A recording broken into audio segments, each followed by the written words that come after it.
منشور میں صاف لکھا ہے کہ ڈونلڈ ٹرمپ امن بورڈ کے تاحیات صدر ہوں گے، انہیں ہٹانے کا کوئی طریقہ درج نہیں، ان کے فیصلوں پر نظر ثانی کا کوئی ذکر نہیں، ویٹو کا حق بھی صرف انہی کے پاس ہوگا، یعنی عالمی امن کے نام پر قائم ادارہ ہے اور اس کا پہلا مستقل مسئلہ خود جمہوریت ہے۔ دنیا کے باقی ممالک کی رائے کا درجہ وہی رکھا گیا ہے جو ہمارے ہاں بڑی میٹنگ میں نوٹس لکھنے والے کی رائے کا ہوتا ہے۔ سب کے سامنے سیٹی بجائی جائے گی، سب کے سامنے بات سنی جائے گی، فائل میں کہیں نہیں لکھی جائے گی۔ منشور $1 ارب کی رضاکارانہ رقم کے عوض مستقل رکنیت کی پیشکش بھی کرتا ہے۔ رقم اتنی ہے کہ غریب ممالک کے لیے امن سے زیادہ قسطوں کا مسئلہ بن جائے، اور ساتھ یہ بھی نہیں بتایا گیا کہ یہ پیسہ کس کھاتے میں جمع ہوگا، کون اس کا آڈٹ کرے گا، اور اس میں سے کتنا حصہ واقعی زخمی علاقوں کی مرہم پٹی پر لگے گا اور کتنا راستے پر سہولت کاروں اور دوست سرمایہ کاروں کے حصے میں آئے گا۔ دہشت گردی کی تعریف کو بھی جان بوجھ کر اتنا مبہم رکھا گیا ہے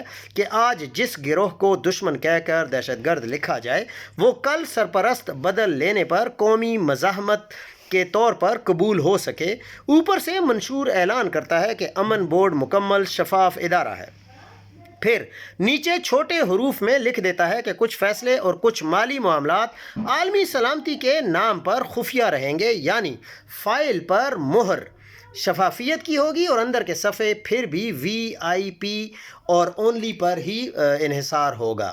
اب ذرا اس فہرست پر نظر ڈالیں کہ کن کن ممالک اس امن بورڈ میں شمولیت اختیار کر رہے ہیں۔ ایک طرف وہی پرانے نام ہیں: سعودی عرب، قطر، ترکی، مصر، اردن، متحدہ عرب امارات، ہنگری، ازبکستان، بیلاروس، جن کی اپنی سرزمین پر اختلاف رائے کو برسوں سے بدامنی بول کر کچل کر خاموشی کو استحکام کا نام دیا جاتا ہے۔ اس فہرست میں سب سے اوپر اسرائیل کا نام جگمگا رہا ہے، وہی اسرائیل جو غزہ کے قتل عام کا سب سے بڑا ذمہ دار ہے،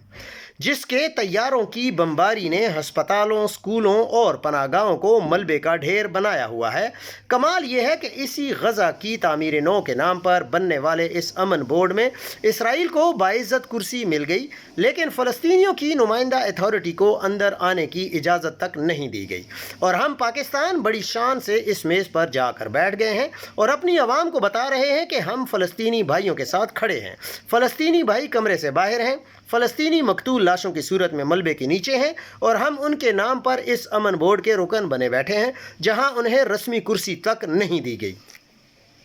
غزہ کے ملبے تلے دبی معصوم لاشوں کو جب خبر ملی ہوگی کہ عالم اسلام کی واحد ایٹمی طاقت پاکستان اسی امن بورڈ میں اسرائیل کے ساتھ ایک ہی میز پر بیٹھ گئی ہے، تو خوشی تو کیا ہونی تھی، شاید بس یہ وہم ٹوٹا ہوگا کہ کم از کم یہ ملک تو ہمارے ساتھ کھڑا ہوگا۔ ٹرمپ اعلان کر چکا ہے کہ امن بورڈ کا پہلا کام حماس کو غیر مسلح کرنا ہے۔ رکن ممالک اس کے لیے اپنی خدمات دیں گے، یعنی جن کے گھر سلامت ہیں وہ طے کریں گے کہ جس کا گھر راکھ ہو چکا وہ کب اور کیسے لاٹھی بھی پھینکے۔ ادھر پاکستان میں وہ حکومت جو عوامی مینڈیٹ کے بغیر مسلط کی گئی ہے، چپ چاپ اس منصوبے پر دستخط کر کے آ گئی ہے، نہ پارلیمان سے پوچھا نہ عوام سے، بس ایک اور عالمی ٹھپا ہمارے نام پر لگا دیا گیا۔ خطرہ یہ ہے کہ آج ہم غزہ کے نام پر جس کمرے میں بیٹھے ہیں، کل کو وہی امن بورڈ ہماری فائل کھول کر کشمیر، بلوچستان، مذہبی انتصاب پسندی اور ہمارے جوہری پروگرام کو عدم استحکام کی مثال بنا کر ہمیں ہی کٹہرے میں کھڑا کرے گا،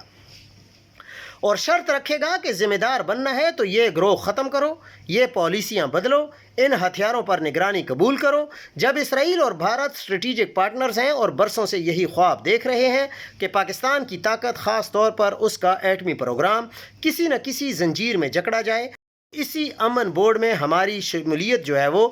کل ہمارے گلے کی ہڈی بن سکتی ہے، کیونکہ جو ہماری بات ہے وہ اگرچہ ٹرمپ کے نام سے ہوگی مگر قلم اصل میں نیتن یاہو کے ہاتھ میں ہی ہوگا۔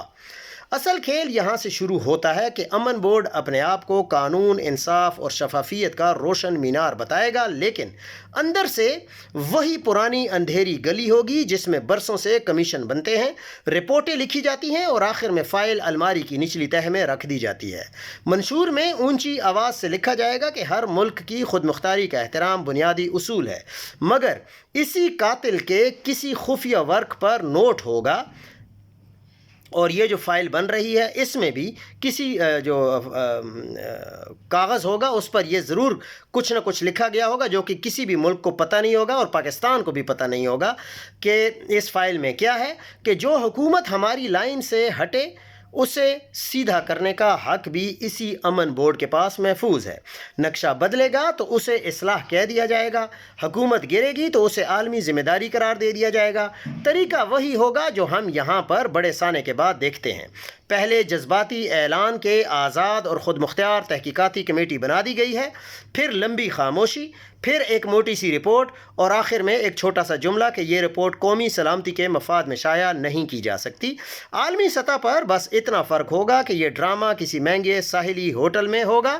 باہر نیلے سمندر کی لہریں ہوں گی، اندر اعداد و شمار اور نقشوں کی سلائیڈیں ہوں گی، اور آخر میں ترجمان صحافیوں کے سامنے آ کر یہی رٹا ہوا جملہ سنائے گا کہ فریقین کے درمیان تاریخی پیش رفت ہو گئی ہے۔ کون سا فریق، کیسی پیش رفت، کس ملک سے کیا لیا، کس پر کون سی نئی پابندی رکھی، یہ سب معلومات بھی سلامتی کے اس بڑے تھال میں ڈال کر رکھ دی جائیں گی جسے میں آج تک کوئی عام آدمی جھانک بھی نہیں سکتا۔